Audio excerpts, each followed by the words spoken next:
이건 우리가 가진 그 어떤 것보다 훨씬 더 어려운 일입니다. 그리고 이곳은 이라크보다 4배나 더 큰 나라입니다.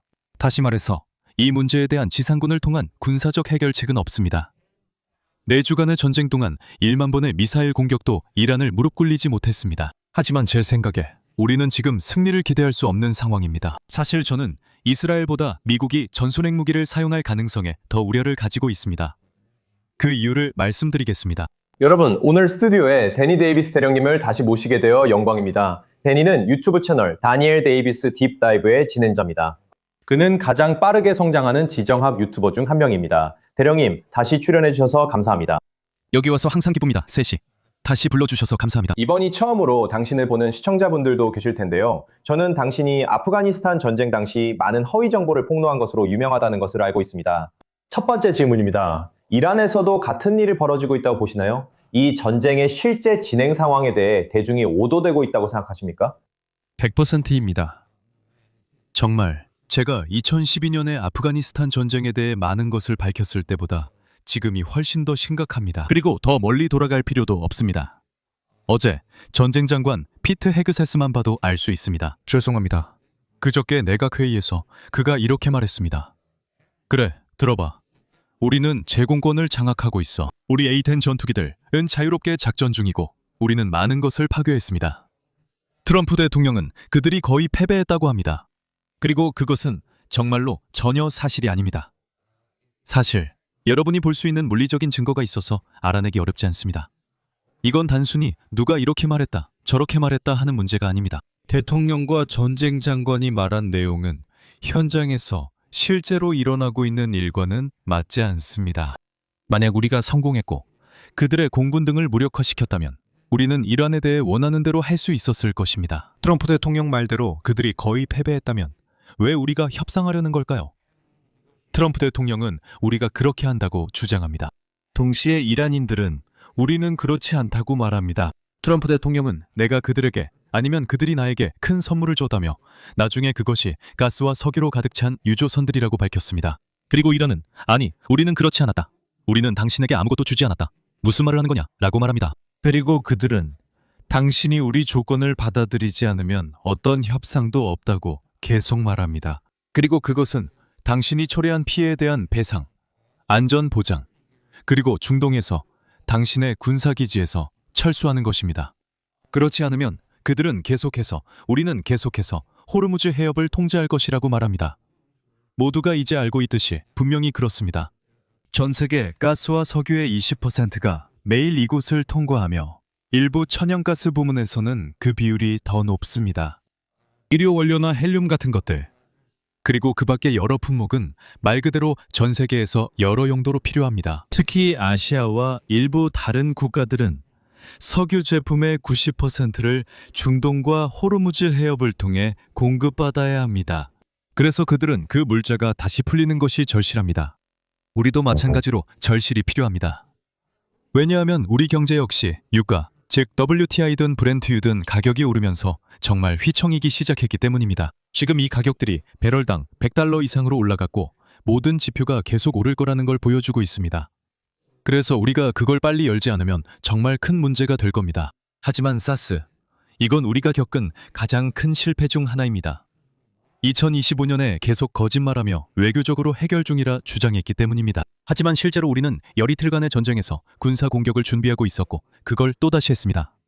이번에도 마찬가지였습니다. 세 번째 협상 라운드 이후 이란 측은 꽤 중요한 몇 가지 사안에 양보할 의향이 있었고 그로 인해 전쟁의 가능성은 사라졌어야 했습니다. 우리는 다시 그들을 공격했고 외무장관 아바스 아라키는 어제 우리는 다시는 그런 속임수에 속지 않을 것이다 라고 말했습니다. 그래서 우리는 당신들이 다시 돌아와서 우리를 또 공격하지 않을 거라는 어떤 보장이라도 얻기 전까지는 협상하지 않을 겁니다. 또한 우리는 예전처럼 간섭 없이 호르무즈 해협을 다시 열지 않을 수 있으며 영원히 닫힐 수도 있습니다. 이제 그곳에 통행료 부스를 설치해 앞으로 우리가 통제할 수 있습니다. 그래서 그들은 중동의 전체적인 역학 구조가 영구적으로 바뀌었다고 말하는 셈입니다. 그래서 미국 내에서는 우리가 주도권을 쥐어야 하니까 그렇게 둘 수 없다고 말하는 사람들이 있습니다. 그렇다면 4주간의 전쟁 동안 1만 번의 미사일 공격으로도 이란을 무릎 꿇리지 못했다면 우리는 어떻게 해야 할까요? 이제 어쩌면 우리가 직접 지상에 들어가서 카르그 섬이나 카시움 섬 같은 주요 지형을 점령해야 할지도 모릅니다. 아니면 이란 내부에 있는 새로운 핵물질을 실제로 확보하려고 시도할 수도 있습니다. 어쩌면 우리가 그런 행동을 해야 할지도 모릅니다. 아마도 그렇게 하면 그에게 압박을 줄 수 있을 겁니다. 그리고 왜 그것이 완전히 재앙이 될 수밖에 없는지에 대한 모든 이유를 설명할 수 있습니다. 그렇게 하면 미국 해병대, 공군, 육군 병사들이 많이 희생될 뿐입니다. 그렇게 해도 아무런 성과도 없을 것이고 상황은 훨씬 더 악화될 것입니다. 하지만 제가 보기에는 지금 우리가 처한 상황은 승산이 없는 상태입니다. 문제는 이 상황에서 벗어나기 전 얼마나 많은 피해를 입을지입니다. 네, 맞아요. 딱 그게 우리가 지금 보고 있는 상황이라고 생각합니다. 그리고 시청자 여러분께 말씀드리자면 이제 우리는 백악관에서 나오는 어떤 정보든 거의 거짓 정보로 간주하거나 최소한 매우 의심스럽게 바라봐야 하는 시점에 와 있다고 생각합니다. 데니 피텍스가 우리가 이미 장악했고 여러 목표를 타격했으며 그 지역을 통제 중이라고 말했기 때문입니다. 모든 게 잘 되고 완벽하다 해도 호르무즈 해협은 닫혀 있고 이스라엘은 계속 미사일 공격을 받고 있습니다. 미국 군사기지들도 여전히 공격을 받고 있습니다. 그러니까 만약 당신이 모든 걸 통제하고 있다면 이런 일들이 어떻게 계속 일어나는 겁니까? 그리고 제 생각에 가장 단순한 질문은 몇몇 사람들이 저에게 트윗이나 댓글로 지금 미국이 압도하고 있다고 말하더군요. 제 대답은 이겁니다. 호르무즈 해협이 열려 있습니까? 지금 가장 중요한 건 그거 하나뿐입니다. 그게 열려 있습니까? 그렇지 않다면 미국은 그 목표를 달성하지 못한 것입니다. 여러분도 트럼프 대통령을 보셨겠지만 저희가 어제 방송에서 이 장면을 보여드렸습니다.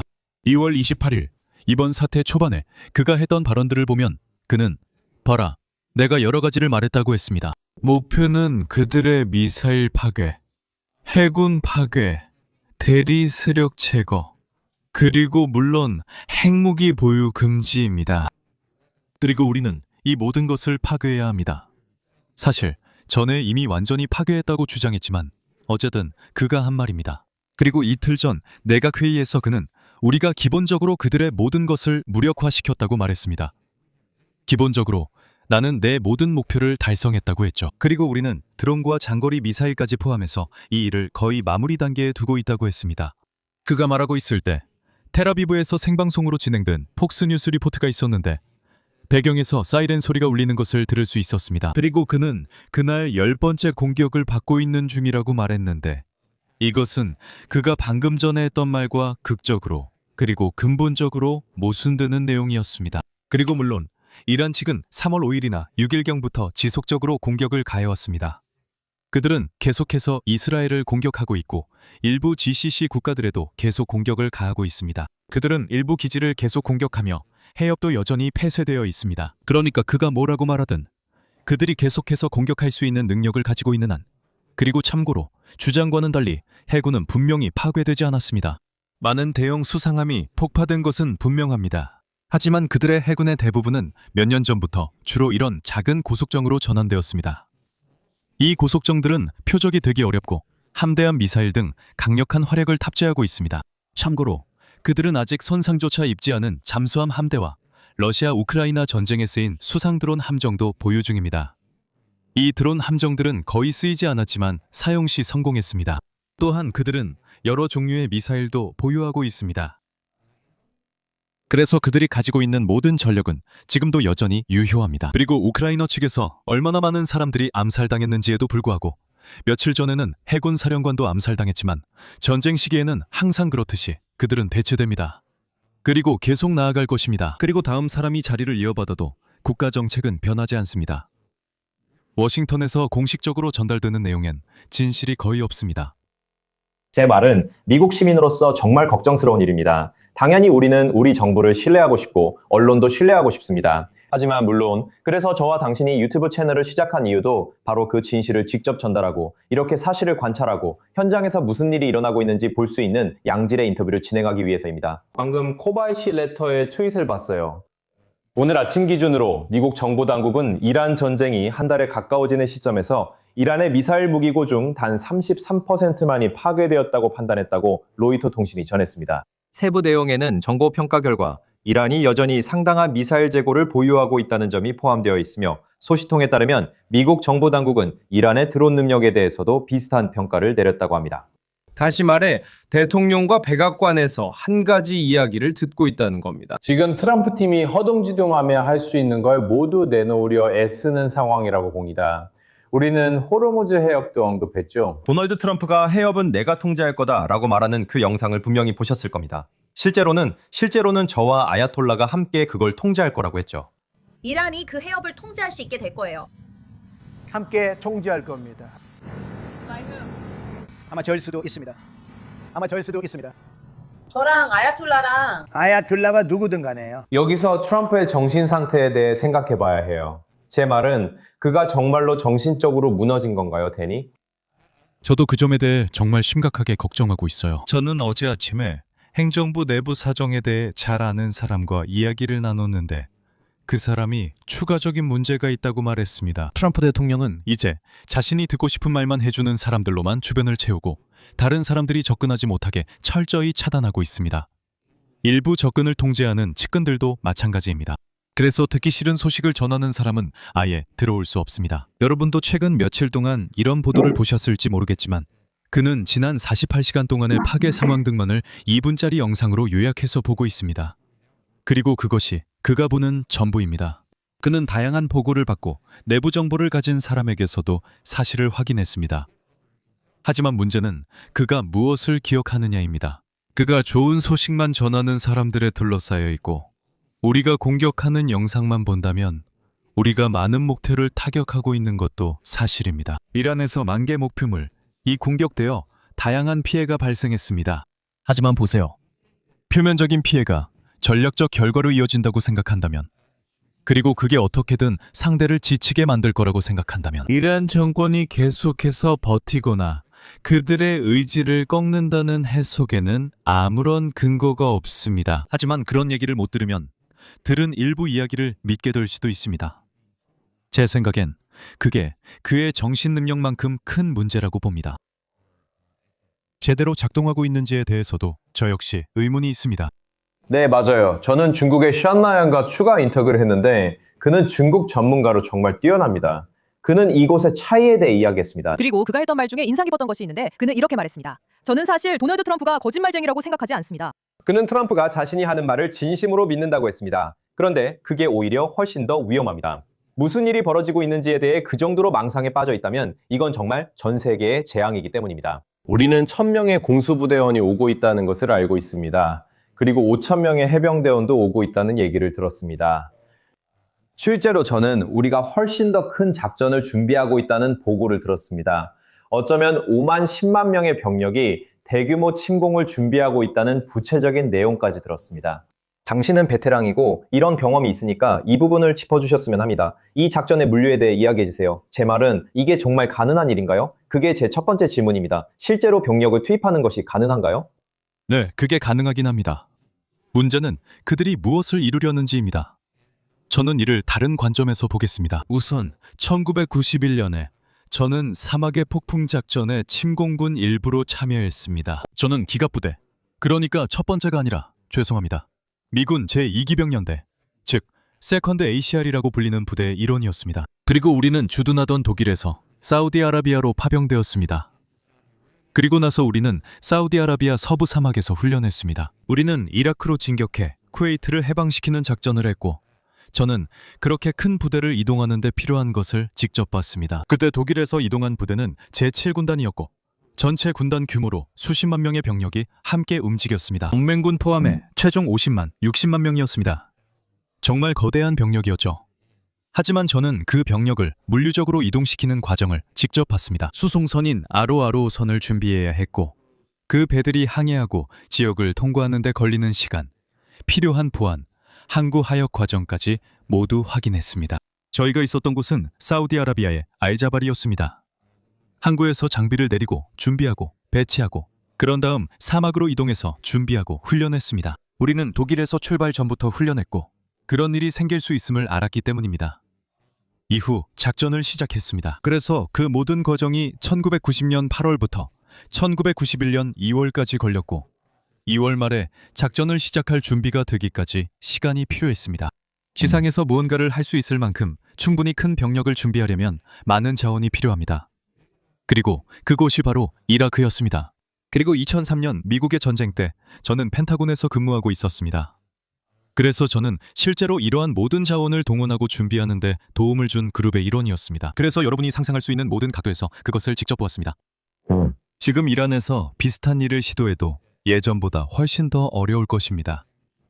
그때도 충분히 힘들었는데 이제는 우호적인 지역도 모두 갖고 있지 않기 때문입니다. 사실상 이라크가 병력을 직결시키고 이란으로 진입하기 위한 가장 논리적인 경유지일 것입니다.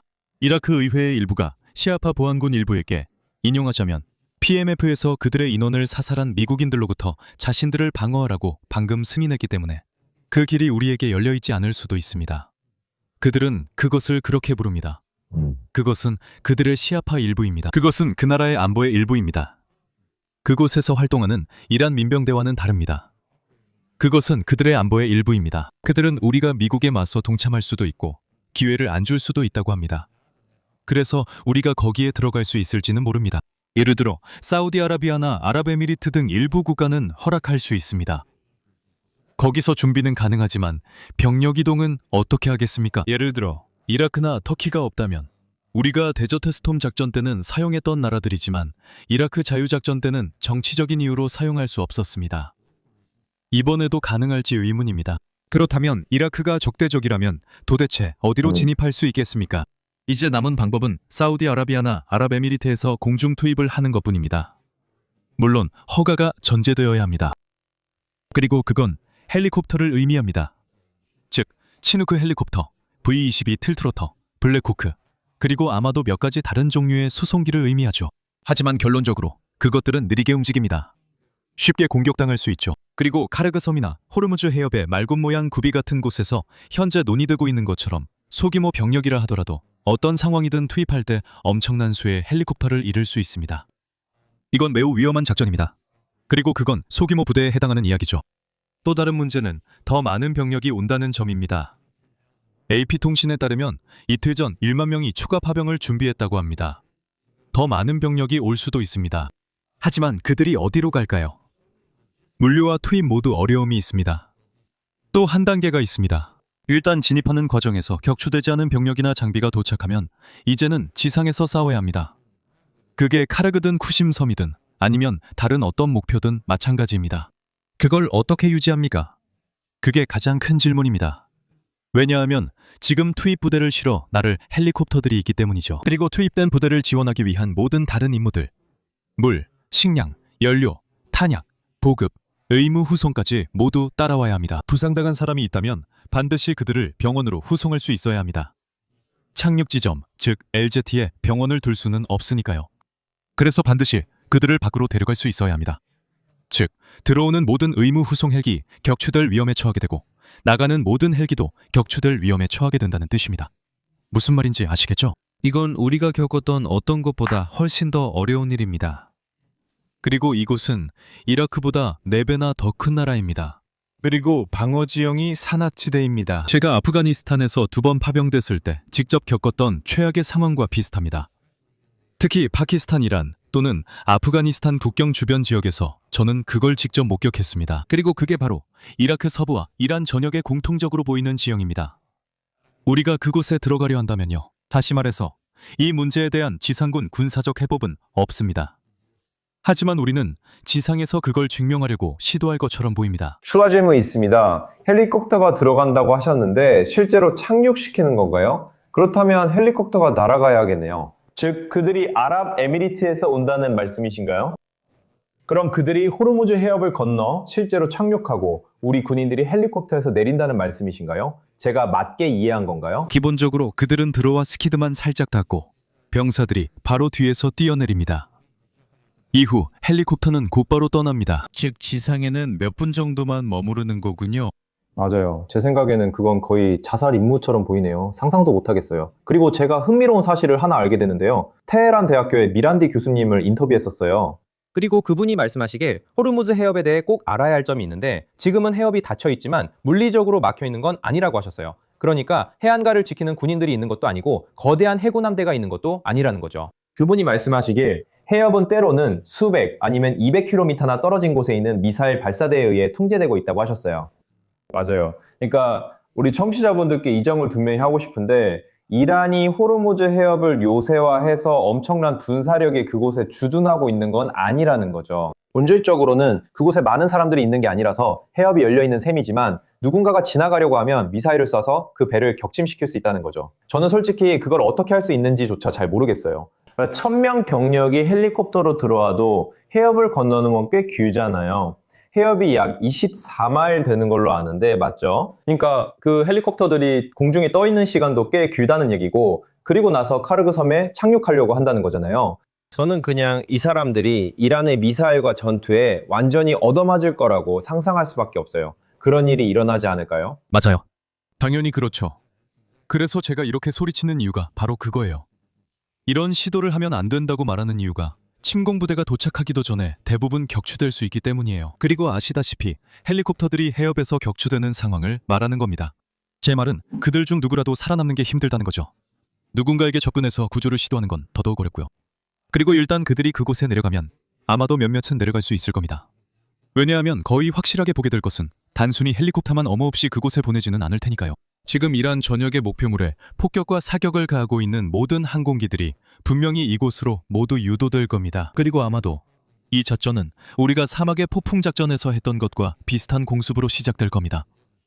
먼저 그 지역에 있는 모든 지상 목표물을 타격해서 방어를 약화시키는 시기죠. 그 다음에는 다른 A-10 공격기, 아파치 헬리콥터 같은 것들로부터 근접 항공 지원을 받아서 그들에게 어무를 제공하게 될 겁니다. 그래서 그런 식으로 시도하는 일이 많이 있을 겁니다. 하지만 말씀하신 대로 가장 큰 위험은 그 헬리콥터들을 향한 공격이 반드시 해안포대에서만 오는 것이 아니라는 점입니다. 일부는 해안포대에서 오겠지만 수십, 수백 마일 떨어진 곳에서도 공격이 올 수 있고 그곳에서도 많은 표적을 타격할 수 있습니다. 그래서 그건 거의 불가능에 가까운 군사작전이라고 할 수 있습니다. 이제 미국이 성공해서 실제로 지상군을 투입했다고 가정해 봅시다. 그에 따른 군수 지원에 대해 말씀해 주세요. 아까 잠깐 언급하셨죠? 좀 더 자세히 말씀드리자면 식사나 물, 잠잘 곳 같은 것들은 어떻게 해결하는지 궁금합니다. 그런 일상적인 부분들은 어떻게 해결하나요? 사막 한가운데에 계신 거잖아요. 주변에 인프라도 거의 없을 텐데요. 그러니까 기본적으로 필요한 물품을 다 가지고 있어야 하잖아요. 그곳에 배치될 때 식량 같은 걸 일정량씩 들고 가는 건가요? 그런 물자 조달은 어떻게 이루어지나요?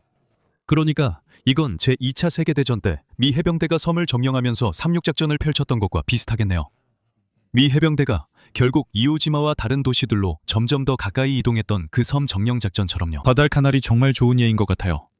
왜냐하면 그곳에 많은 해병대를 투입했으니까요. 그래서 그들은 탄약과 음식, 물을 가지고 있었는데 그게 24시간이나 36시간 정도 버틸 수 있을 거라고 생각했죠. 하지만 보급품을 그곳에 전달하는 게 정말 힘들었어요. 그래서 많은 해병대원들이 탈진과 물 부족으로 고생하기 시작했죠. 알다시피 적의 사격 때문에 보급품을 전달하는 게 힘들어서 그럴 수가 없었어요.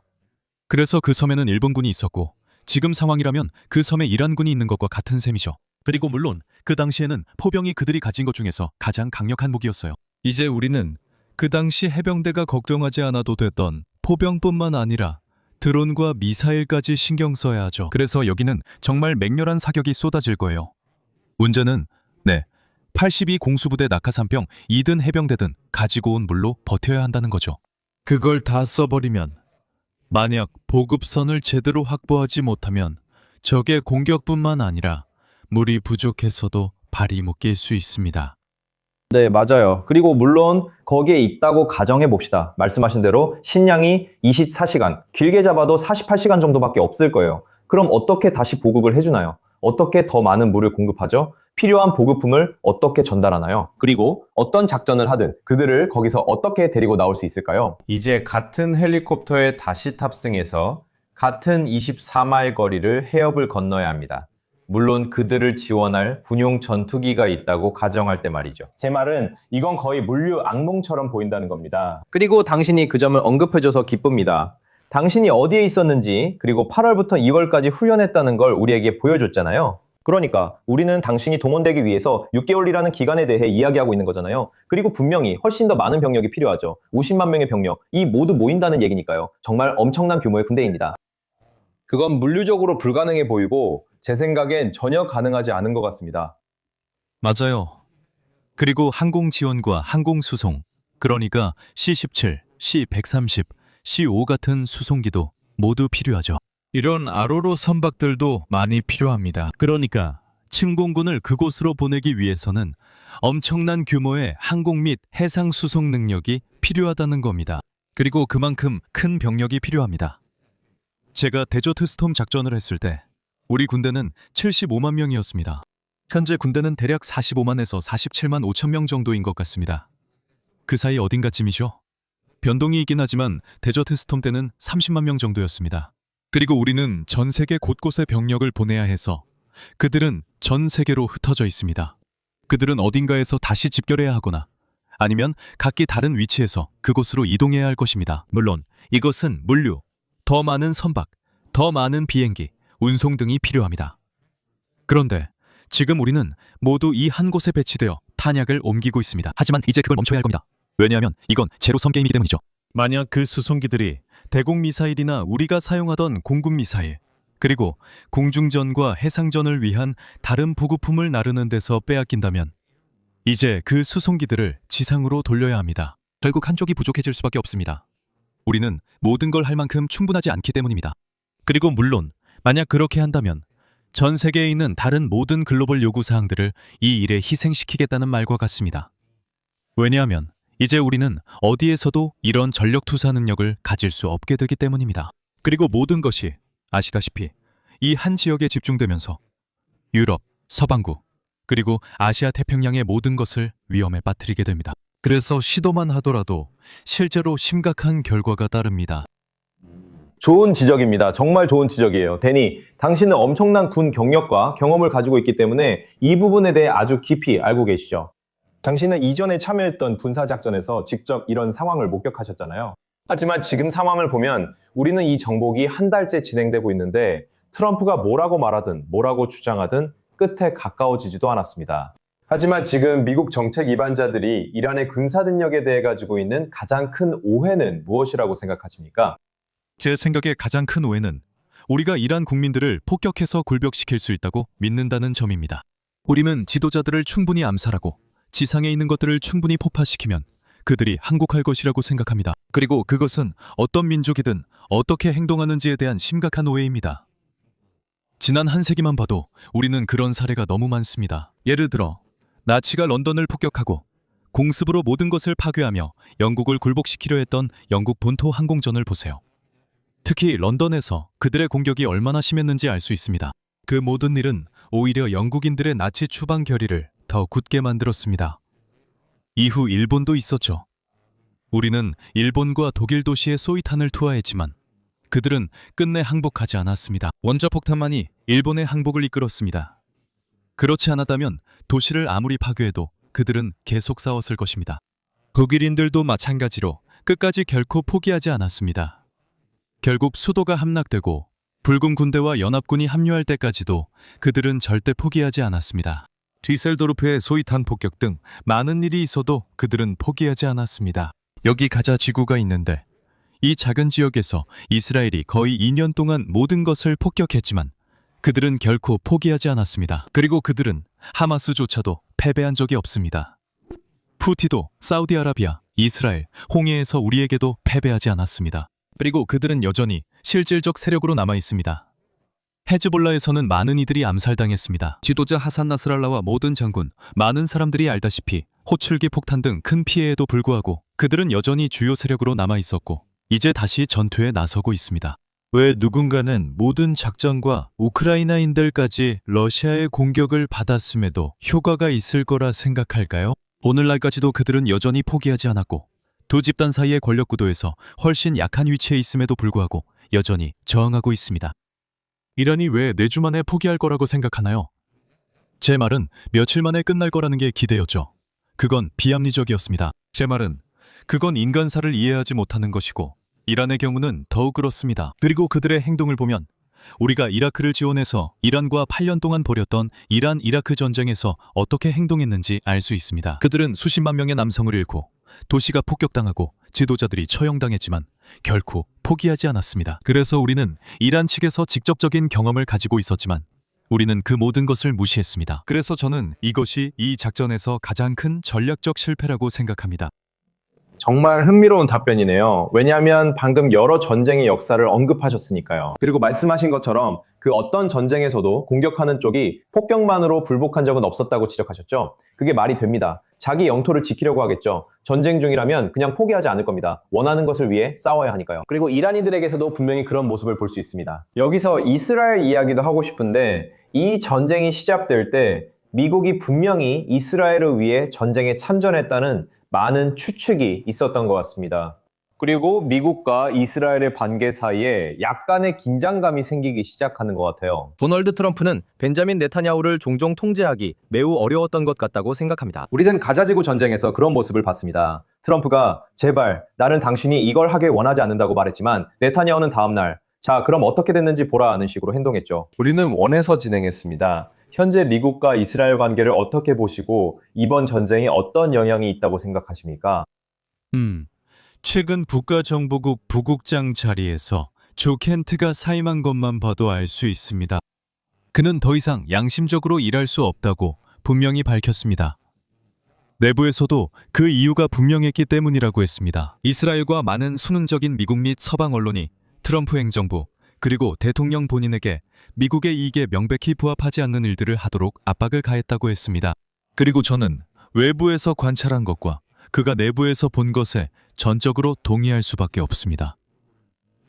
미국이 여기에 관여할 필요는 전혀 없었고 얻을 것도 전혀 없었습니다. 사실 저는 2025년 12.1 전쟁, 이 미국법, 미국 헌법, 그리고 국제법을 위반한 것이었고 일어나지 말았어야 했다고 생각합니다.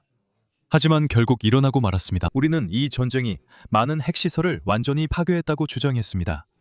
이는 가까운 미래에 그들이 핵무기 프로그램을 시작할 가능성이 거의 없다는 의미입니다.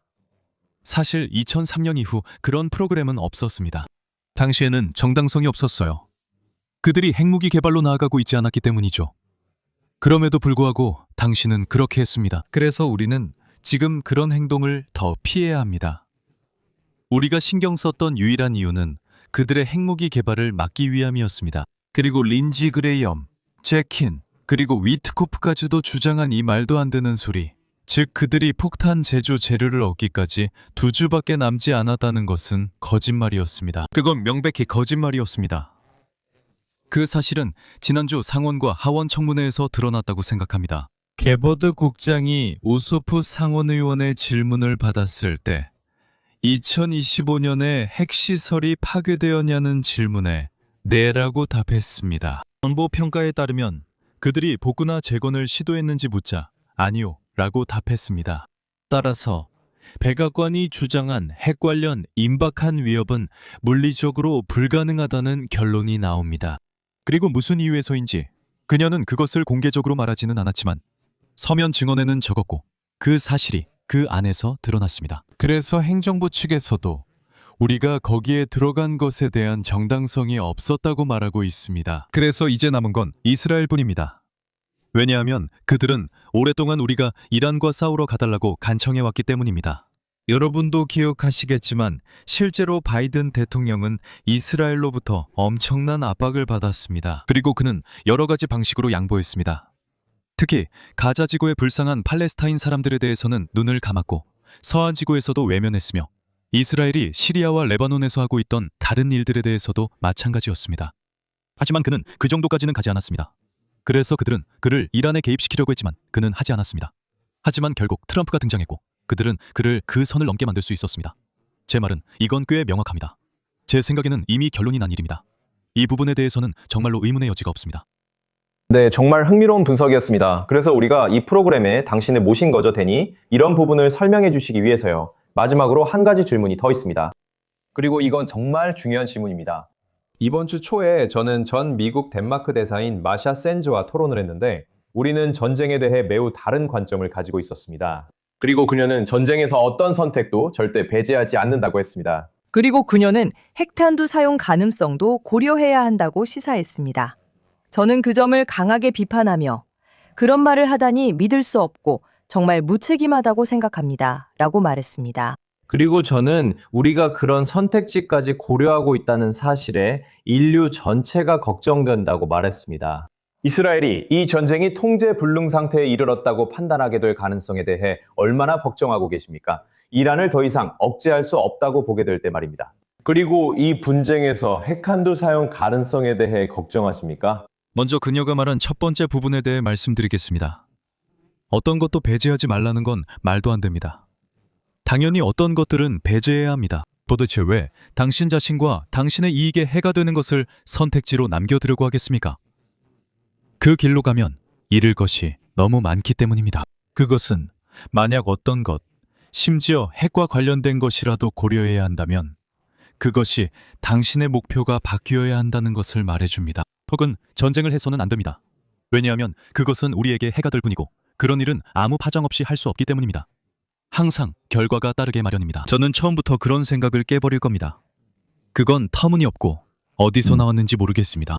하지만 당신이 물어본 내용에 대해서는 저는 사실 이스라엘보다 미국이 전술 핵무기를 사용할 가능성에 대해 더 우려하고 있습니다. 그리고 그 이유를 말씀드리자면 이란은 그와 관련된 위험성을 아주 잘 알고 있기 때문입니다. 그들은 이스라엘이 언젠가 핵무기를 쓸 수 있다는 점을 항상 알고 있었습니다.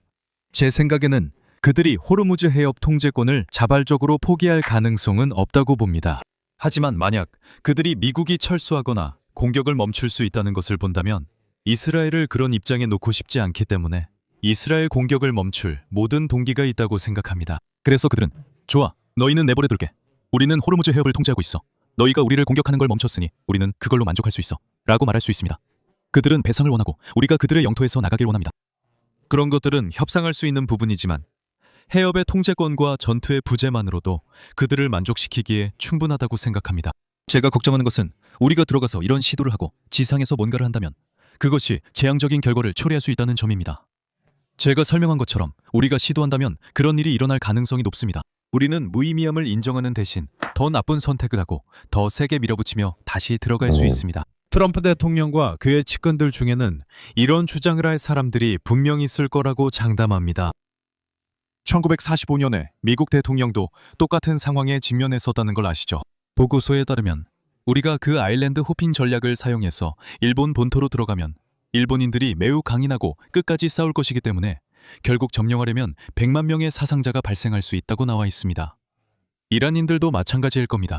우리가 들어갈 수 있는 방법은 저 산맥을 통과하는 것뿐인데 그렇게 하면 피바다가 되고 수십만 명의 병사가 전사할 것입니다. 하지만 대신 내세울 수 있는 건 그들이 아직 핵무기가 없다는 점입니다. 그래서 우리는 일본에 했던 것과 같은 논리로 그들이 항복할 때까지 핵무기를 사용할 수 있습니다. 일본이 그랬던 것처럼 말이죠. 이 논리는 매우 매력적으로 보일 수 있습니다. 또 핵무기를 갖고 있다면 그래서 우리가 핵무기를 가진 거지 라고 생각할 수 있습니다. 제 말 이해하시죠? 저는 그게 미친 짓이고 말도 안 된다고 생각해요. 왜냐하면 그 다음에 무슨 일이 일어날지 전혀 고려하지 않기 때문입니다.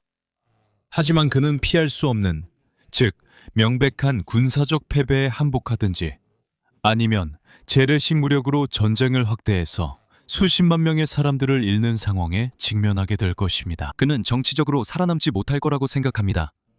즉, 자기 당에서도 탄핵당할 수 있다는 뜻이죠. 그런 상황이 온다면 임기조차 채우지 못할 거라고 생각합니다. 맞아요. 아니면 견제와 균형이 전혀 없는 파국으로 치닫는 상황이 될 수도 있죠. 그래서 명목상으로는 견제와 균형이 있다고 하지만 의회 승인 없이 전쟁에 들어가는데도 명목상 견제와 균형이 있었죠. 하지만 그건 이제 사라졌어요. 군사력 사용, 1973년 전쟁권한법, 이런 것들도 모두 사라졌어요. 그래서 저는 핵무기 사용에 대한 견제와 균형이 제대로 작동하고 있다고 전혀 확신하지 못합니다. 그래서 저는 이스라엘보다 그 점이 더 걱정돼요. 정말 훌륭하고 흥미로운 통찰입니다. 데니, 이제 시간이 다 된 것 같네요. 애국자로서 소신 있게 말씀해 주시고 유튜브에서 팀과의 노력에 감사드립니다. 저는 당신 채널의 팬이며 이렇게 대화하게 되어 영광입니다. 여러분, 데니 데이비스 딥다이브로 찾으시면 됩니다. 다니엘 데이비스, 죄송합니다. 다니엘 데이비스. Daniel Davis, Deep Dive. 알다시피 정말 훌륭한 유튜브 채널이야. 꼭 팔로우해줘. 우리가 아래 설명란에 링크를 올려둘 테니까 쉽게 접근할 수 있을 거야. 데니, 네가 해주는 모든 일에 정말 감사해. 영광이야 사이러스. 불러줘서 고마워. 물론이지. 자, 여러분, 이 영상 끝까지 시청해주셔서 감사합니다. 아래 링크 꼭 클릭해주세요. 곧 있을 다음 인터뷰에서 여러분 모두를 다시 뵙길 기대하고 있습니다.